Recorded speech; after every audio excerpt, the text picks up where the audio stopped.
Okay, Darren here. Finished the Acura. It's like 4 o'clock. This was like close to an all-day process. Always takes me longer because I shot, I think, like 6 different videos just for this one job. Also, because I'm at my house, I can tag team the computer. So, for example, Chris out in Murrieta. I know I enunciated that probably incorrectly the first time. And anyhow, I'm going to address the windows because that's what's cool about detailing. At least the way I approach it is I'm constantly looking for ways to improve. So if you stay tuned, I'm going to address a little thing about the windows since you asked. The mix that I use is distilled water and rubbing alcohol, 50-50, half and half, whatever you want to call it, 50-50 blend. And no, I don't use the clay bar every time. That's just the initial cleaning on the outside of the window. I'll get to that. Wendy T, yes, I digress a lot. You know why? Because these are unscripted. I wish I had the time to write a script and rehearse it or have a little teleprompter. You know, like our government officials that can sit up there and sound so eloquent because they're reading a scripted teleprompter. I don't have that luxury. I barely have the luxury to have time to even produce these videos.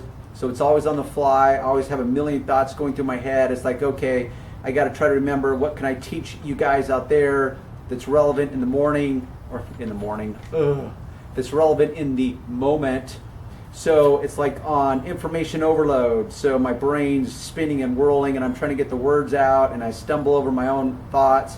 So yes, I digress often. I'm doing better at cutting to the chase, but there's just so much. That's why I'm starting to break the videos down into different parts so that you can digest them in bite-sized pieces at your leisure. Anyhow, but thanks for tuning in. Women, I know you're out there, so thumbs up. Jacob Sullivan, I know you're trying to get into it. I appreciate the fact that you appreciated the humor, so I'm looking for that carrier pigeon. As far as signs out there, probably not a good idea. You're probably gonna have the city code enforcement call you up and tell you to remove all the signs, at least if you have a city that's on the ball. And just, this is a sidebar for all you guys trying to get into the business.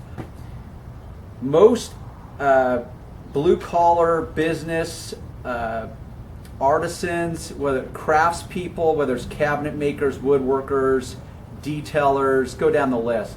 We are crafts people, craftsmen, craftswomen. Okay, everyone struggles with marketing. Everyone struggles of how to get business. That's the big tipping point for most business owners. So it's one thing to know your trade, know your products, all that stuff. You can be the best guy or the best detailer in the world, but if you fail at marketing or getting business, you're just going to fail. So I'm working on some tips that I can help you guys out. When I first started out, like I said, I literally went around to the malls and I slid my car right in that seam on the driver's door. I don't put it on the windshield because I know as a person I get annoyed because I get in my car, I'm ready to drive or back out of the parking lot space and I see something on my windshield, now I got to get back out. So that's just going to irritate people. So slide it, it slides really quickly, you can practice it. I just slide the card right above the door handle in between that lip and the window. So that's just something I did. I literally went out to businesses in a business park and just knocked doors, went door to door, handed out my cards, introduced myself. The big kicker today is the internet. You need a website if you're really gonna be in this for the long haul. Don't do anything yet. I'm gonna make a whole video on a website because most of you will be so ignorant you will not even know the right questions to ask, and if you even had the money to hire someone out to do your what's called search engine optimization or search engine marketing, they're going to basically lead you in the direction that they want and prey upon your ignorance. And so just don't make any rash decisions on that. But in the meantime, hone your skills, practice your techniques, learn your products, get some experience, whatever it takes. James Smothers, appreciate all the comments. Sorry to hear about your last car you did, the smoker, which is ironic because in 25 years I could probably count all the smokers' cars I've done on 2 hands, literally in 25 years. I'm not a big fan of it, and yes, I charge extra, and it can be a nightmare. Sounds like it was a nightmare for you. Appreciate the wit and the humor. Andy, and Jacob Sullivan. I don't charge by the hour. There's one guy in my area that does, and he's got an interesting approach.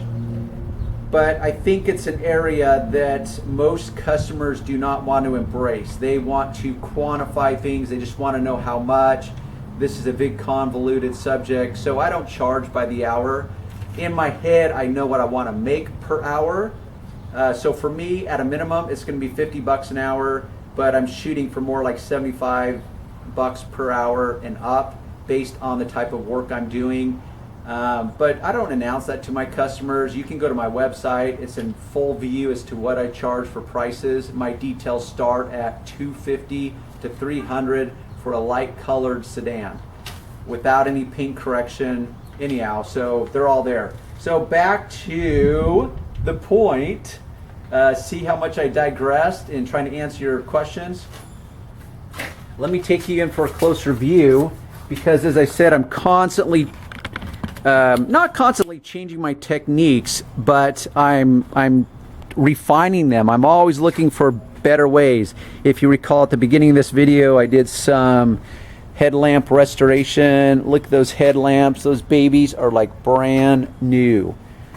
Okay, so I sealed them with a synthetic sealant, but I did not spray any kind of clear coat on them. This paint, if I had to professionally, I know it looks flawless in this video, and trust me, it looks flawless to 99% of the people out there, because most people don't even know. But yes, it looks flawless. Is it? No, it's not. Trust me, it's not flawless, but it looks flawless, and from normal viewing distances, that's really what you're trying to achieve, and that's being realistic, because this is a daily driver. Anyhow, so as a professional, I put this paint at a level 7 right now as to what I know I can produce. But for most people, they would put it at a level 10, and that's fine. That's a good thing. Okay, just a couple highlights. The wheel wells, nice and clean and detailed. I dressed them. They're shiny. They're detailed out. The running boards I left stock. I could put some black trim restore on them or some superficial dressing. I chose not to. The inside, it's black. This lighting is terrible right now, which is a good thing of working in the sun, because if you can nail it in the sun, you know that in the shade it's going to look flawless. The door jambs have all been degreased. I don't know if it's going to show up, but they're all perfect, clean, degreased, and dressed with that aerosol dressing I like to use. But if you notice something, and this is what I was getting at the beginning, is windows. Ask any detailer, they're a nightmare. I bet that's the #1 complaint, people that go to car washes. So before I did any polishing, let me back up. The steps that I take is, obviously you got to get the dirt off. Then you clay the paint, and then you decide if you're going to enhance it or do paint correction. This, because I have a separate video that I just did today about the DA polisher, all I did was enhance it. So after I clay it, I want to wipe it down so that there's just little tiny water spots at best before I polish it, because I don't want to try to remove a bunch of big thick water spots or water marks more correctly with the polish. When I'm polishing, I just want to focus on polishing. Same with the windows. So I did an initial wipe down after I clayed it. Now you can see the water marks, hopefully. So at this point, that's an acceptable level of water marks for this point, because the next step I'm going to show you is one of my latest tricks of cutting to the chase. So I'm not the windows have all been clayed, and to answer your question, Chris, no, you don't clay them every time. Pollution sticks to the glass, the chrome, the paint, so you just need to do it occasionally. Now for you, it's based on two things: the area you live in, and all the elements that your car has to endure and your level of expectations. So if you want your paint and your glass to always feel silky smooth, you may need to use the clay bar every 3 months. You may need to use it once a month. It's really, a lot of it's just based on your preference. So no, you don't need to use it every single time. That's just the initial, when I do a detail, I'm going to clay the windows because I want them silky smooth and they're easier to clean when that pollution is removed from it.